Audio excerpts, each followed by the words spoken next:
Good morning, नमस्कार। आप सभी का ग्रेविटी पॉइंट ऑफिशियल चैनल में स्वागत है। मैं सुरेश धर दुबे आज आप लोगों के साथ इन्वायरमेंट इकोलॉजी के अंतर्गत एक महत्वपूर्ण टॉपिक की चर्चा करने के लिए उपस्थित हूं, अर्थात नेशनल ग्रीन ट्रिब्यूनल। हम आशा करते हैं कि आप लोग स्वस्थ होंगे, मस्त होंगे और अपनी पढ़ाई में लग्न होंगे। चैनल को सब्सक्राइब, लाइक एवं शेयर करने के लिए आप सभी का धन्यवाद। यदि आपने अभी तक चैनल को सब्सक्राइब नहीं किया है तो चैनल को अवश्य सब्सक्राइब करें, लाइक करें एवं प्रमोट करें, जिससे प्रत्येक वीडियो का नोटिफिकेशन आप लोगों तक समय समय पर उपलब्ध हो सके। प्रत्येक वीडियो का पीडीएफ मटेरियल भी टेलीग्राम चैनल पर उपलब्ध है, आप उसे वहां डाउनलोड करें, जिसका लिंक नीचे कमेंट बॉक्स में दिया गया है। तो आइए आज की क्लास हम लोग प्रारंभ करते हैं। आज की क्लास पूर्णतः नेशनल ग्रीन ट्रिब्यूनल पर आधारित है, जो 2010 का प्रावधान है। इसी प्रकार हम लोग बात करेंगे जो एक प्रकार से 1986 का जो कन्वेंशन है उस पर भी हम लोग चर्चा करेंगे। तो आइए सबसे पहले हम लोग समझते हैं नेशनल ग्रीन ट्रिब्यूनल जो 2010 का। अगर हम नेशनल ग्रीन ट्रिब्यूनल के विषय में बात करें तो ऑस्ट्रेलिया और न्यूजीलैंड के बाद भारत तीसरा ऐसा राष्ट्र है जिसके यहाँ पर्यावरण से संबंधित अलग से एक ट्रिब्यूनल का गठन किया गया है। ट्रिब्यूनल का तात्पर्य होता है एक न्यायिक व्यवस्था का गठन किया गया है। विशेष तौर पर स्वास्थ्य संबंधी या हम बात करें हेल्थ इन्वायरमेंट को सुनिश्चित करने के लिए 2010 में नेशनल ग्रीन ट्रिब्यूनल का गठन किया। इसको सुनिश्चित करने के लिए हेल्थ इन्वायरमेंट को। यह एक स्टैट्यूटरी बॉडी है जो पर्यावरणीय मुद्दों को अतिशीघ्र, ध्यान रखिएगा, इसका बेसिक उद्देश्य है कि पर्यावरणीय मुद्दों को अतिशीघ्र रिजॉल्व करेगी, वो भी कितने टाइम पीरियड के अंदर में, 6 माह के अंदर। इसके पीछे कारण ये है कि जो भारत की न्याय व्यवस्था है वैसे तो देखा जाए है तो काफ़ी सहज, लेकिन फिर भी इतना वर्कलोड होता है कि किसी भी कह सकते हैं केस को फाइनल होने में लगभग 8-10 साल समय लग ही जाता है। लेकिन ऐसे में यदि कोई पर्यावरणीय मुद्दा मान लेते हैं पारंपरिक न्याय प्रणाली में जाता है तो उसको काफ़ी लंबा वक्त लग सकता है। इसलिए इस प्रकार से जो पर्यावरणीय मुद्दों हैं उन सभी का अतिशीघ्र निपटान करने के लिए ही इस नेशनल ग्रीन ट्रिब्यूनल का गठन किया गया है। यहाँ पर अगर बात करें कि ट्रिब्यूनल क्या होती है, तो ट्रिब्यूनल एक बॉडी है जो कोई व्यक्ति या ऑर्गेनाइजेशन भी हो सकता है जो किसी भी पार्टिकुलर मैटर को सॉल्व करेगी, अर्थात एक निश्चित दायरे में यह काम करती है।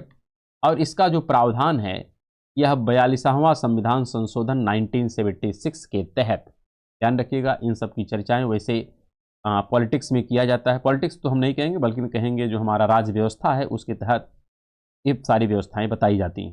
लेकिन फिर भी यहाँ पर संक्षेप में सिर्फ चर्चा हम कर रहे हैं कि जो नेशनल ग्रीन ट्रिब्यूनल है इसका जो प्रावधान है, यह जो 42 अमेंडमेंट हमारा हुआ था 1976 में, इसी के तहत 2 यहाँ पर अनुच्छेद ऐड किए गए। एक अनुच्छेद था 323 ए और दूसरा था 323 बी। और ये दोनों अनुच्छेद किस भाग में हैं, तो भाग 14 ए, भाग 14 ए में ही ये दोनों मेंशन किए गए। अर्थात जब 42वां नंबर का संविधान संशोधन किया गया तो 2 यह आर्टिकल ऐड किया और ये दोनों आर्टिकल किस भाग में हैं, तो भाग 14 ए। प्रश्न यहाँ से भी बन सकता है कि नेशनल ग्रीन ट्रिब्यूनल का प्रावधान कब किया गया, तो आपको ध्यान रखना है कि जब 42nd अमेंडमेंट किया गया संविधान में तो 2 आर्टिकल ऐड किया गया और इन्हीं दोनों आर्टिकल के तहत ही नेशनल ग्रीन ट्रिब्यूनल का गठन किया गया 2010।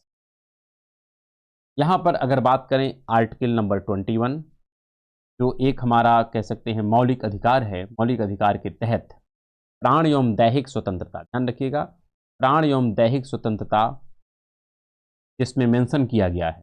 और इसी के तहत जो यहाँ पर बात कही गई है कि हेल्थ इन्वायरमेंट को सुनिश्चित, हेल्थ इन्वायरमेंट की जो व्यवस्था है यह हमारे कॉन्स्टिट्यूशन में कहाँ की गई है, यह ध्यान रखना है कि जो आर्टिकल नंबर 21 है यहाँ पर यह व्यवस्था की गई है कि प्राण एवं दैहिक स्वतंत्रता, इसी के तहत बात की जाती है protection of life and personal liberty.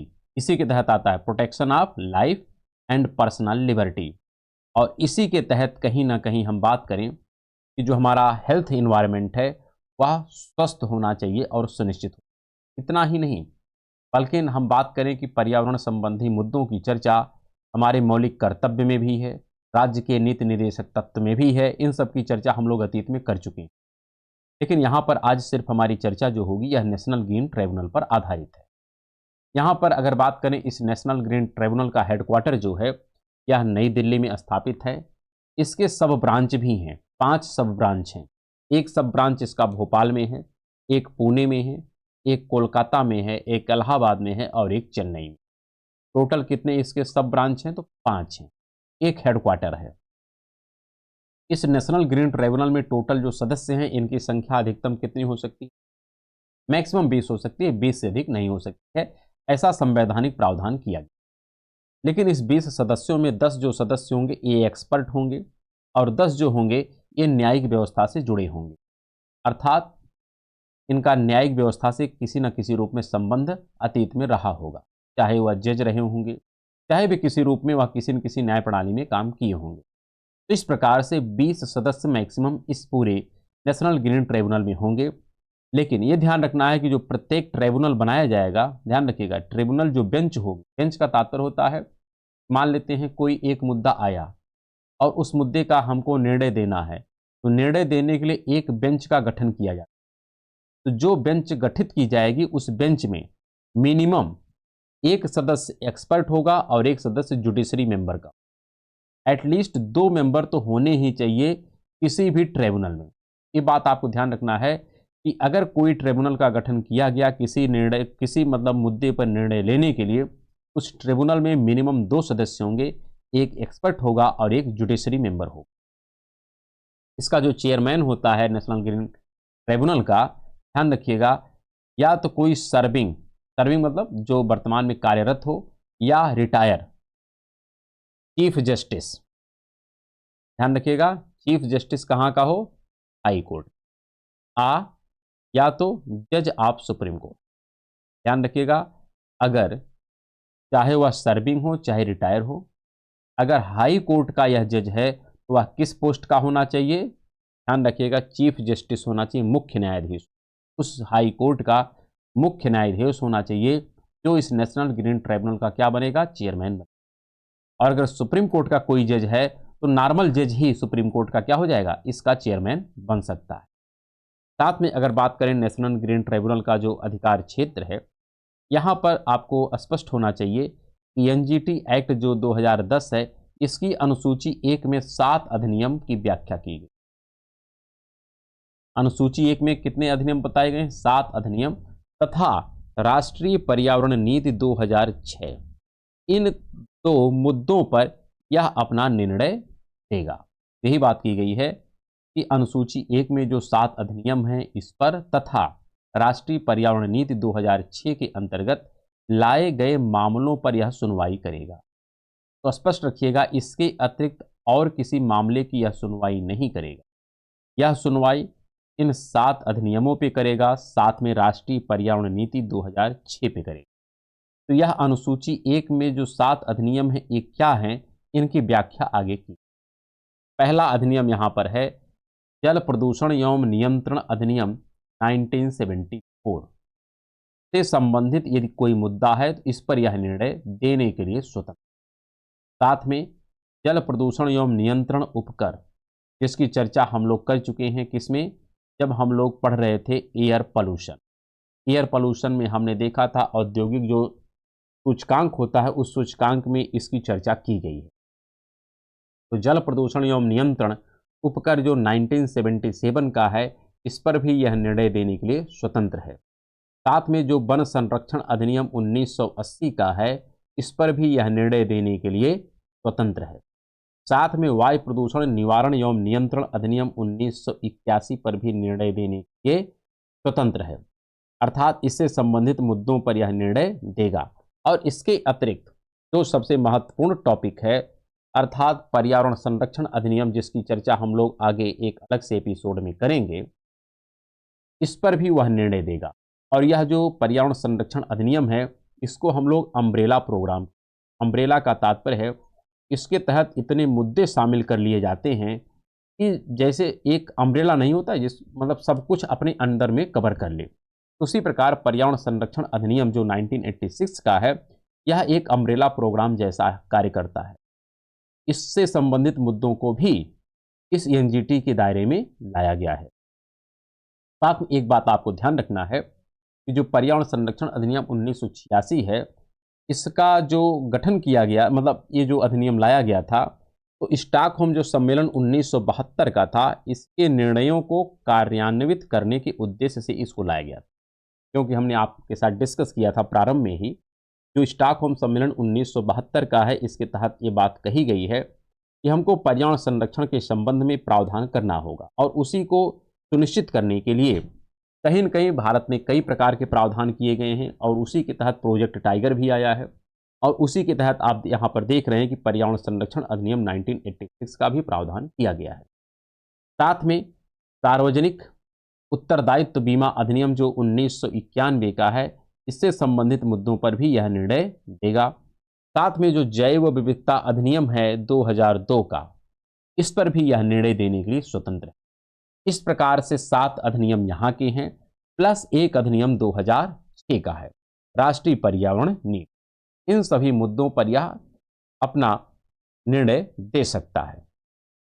साथ में यहाँ पर एक बात और आपको ध्यान रखनी है कि वन्य जीव संरक्षण अधिनियम जो 1972 का है, ध्यान रखिएगा, वाइल्ड लाइफ प्रोटेक्शन एक्ट 1972 तथा भारतीय वन अधिनियम 1927, इन दो विषय वस्तुओं पर यह निर्णय नहीं।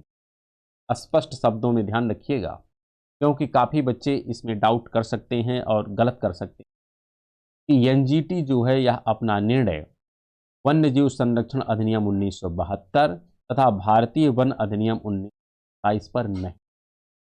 ये बातें स्पष्ट हो गई होंगी। इस पर देगा वो तो आपको स्पष्ट हो गया होगा, 7 और 1 8, लेकिन इन दो पर निर्णय नहीं देगा। लेकिन एक बात और ध्यान रखना है आपको कि जो भारतीय वन अधिनियम 1927 है, वैसे इसकी चर्चा हम लोग अतीत में किए हैं, जब हम लोग पढ़ रहे थे, वनस्पति पढ़े हैं खास तौर पर, वहाँ पर हमने इन सब टॉपिकों की चर्चा किया है कि जो भारतीय वन अधिनियम 1927 है, इसी के आधार पर राष्ट्रीय वन नीति 1928 बनाई गई है, और इसी को 2017 में फिर से इसमें परिवर्तन किया गया, और परिवर्तन करके नई वन नीति 2017, और इसी नई वन नीति के तहत यह व्यवस्था की गई थी कि बांस जो है, बांस को वृक्ष के दायरे से अलग कर दिया गया। लेकिन ध्यान रखिएगा, गैर वन वाले, ऐसे गैर वन वाले जो वन है, बांस हैं, इनको वृक्ष के दायरे से बाहर कर दिया, अर्थात इनका अब कटाव किया जा सकता है। इन सब पे चर्चाएं हम लोग व्यापक तरीके से कर चुके हैं, लेकिन फिर भी यहाँ पर बस आपको ये बात ध्यान रखना है, जबकि आदिवासी लोग जो थे, इनके लिए जो अधिनियम बनाया गया था, ध्यान रखिएगा, अनुसूचित जनजाति और अन्य परंपरागत वन निवासी अधिनियम 2006 के तहत ही निर्णय नहीं दिया जाएगा। अर्थात एक 72 का अधिनियम हो गया, एक 27 का हो गया, और एक जो अनुसूचित जनजाति तथा अन्य परंपरागत वन निवासी अधिनियम 2006 है, इस पर भी यह निर्णय। एक बात और ध्यान रखना है कि 1972 में ही राष्ट्रीय वनीकरण एवं पारिस्थितिकीय विकास बोर्ड की स्थापना की गई। यहाँ से भी प्रश्न के पूछे जाने की संभावना बनी रहती है। 1972 में राष्ट्रीय वनीकरण और पारिस्थितिकीय विकास बोर्ड की। ये टॉपिक है जो महत्वपूर्ण है, जिसकी चर्चा हमको करनी थी, और इसके साथ हम लोग आज का क्लास समाप्त करते हैं, और हम लोग कल पुनः एक नए टॉपिक को लेकर के उपस्थित होंगे। तब तक के लिए नमस्कार, धन्यवाद।